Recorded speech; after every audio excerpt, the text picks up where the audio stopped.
आखिरी सफर शायद ये एक आम रात थी, या शायद नहीं। दिल्ली स्टेशन की हल्की ठंड में एक महिला, अनन्या, प्लेटफॉर्म नंबर 9 पर खड़ी थी।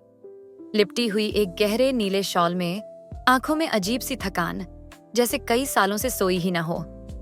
उसके हाथ में एक छोटा बैग था और टिकट शिमला एक्सप्रेस की। ट्रेन आई, सीटी बजी और वो चुपचाप चढ़ गई। कोच सी 2 की खिड़की वाली सीट 21A। ट्रेन 7 बजे शाम को चली थी। धीरे धीरे दिल्ली की हलचल से दूर निकल गई। पहला स्टेशन करनाल।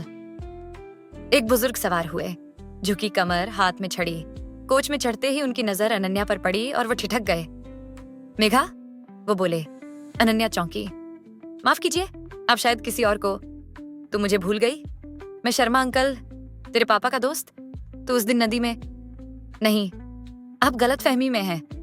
अनन्या ने मुस्कुराकर बात टाल दी, लेकिन उसकी आंखों में एक झिझक थी, जैसे उस नाम मेघा से उसका कुछ रिश्ता हो जिसे वो खुद से तोड़ना चाहती थी।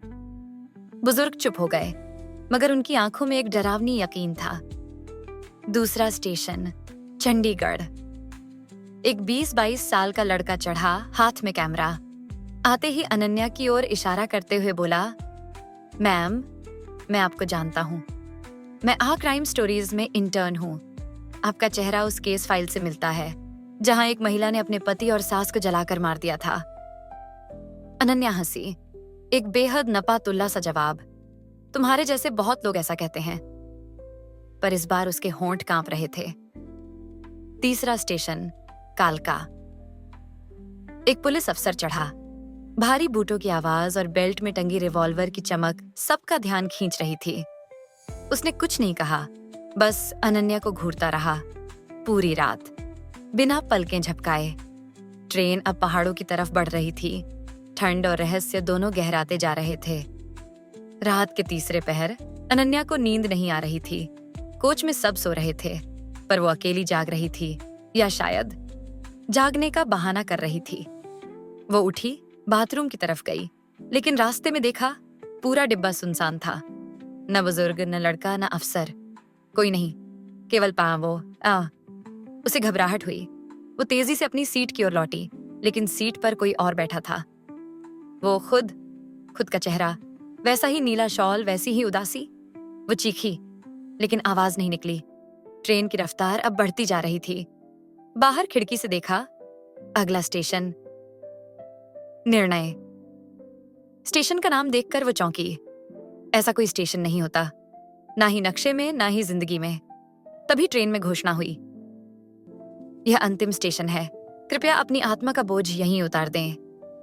उसे याद आने लगा, आग की लपटें, चीखें, खून के धब्बे, हाथ में पेट्रोल की बोतल और एक बंद दरवाजा। उसने कुछ किया था, शायद बहुत कुछ। वो ट्रेन असल में एक आत्मा का सफर थी, जहां हर स्टेशन उसके किए कर्मों का आईना था। बुजुर्ग उसकी आत्मा की पहली चेतावनी, लड़का उसका भूतकाल जो कभी छुप नहीं सकता, अफसर उसका न्याय जो नजर रखे हुए था। अब आखिरी स्टेशन पर वो खड़ी थी। मोक्ष या दंड, ये उसे तय करना था। उसने आंखें बंद की और ट्रेन रुक गई।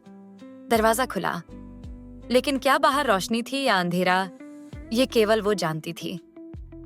खिरी सफर दरअसल एक यात्रा नहीं, एक आत्मा की स्वीकारोक्ति थी, जहां हर मोड़ पर इंसान खुद के सच से भाग नहीं सकता और अंत में खुद को ही देखना होता है।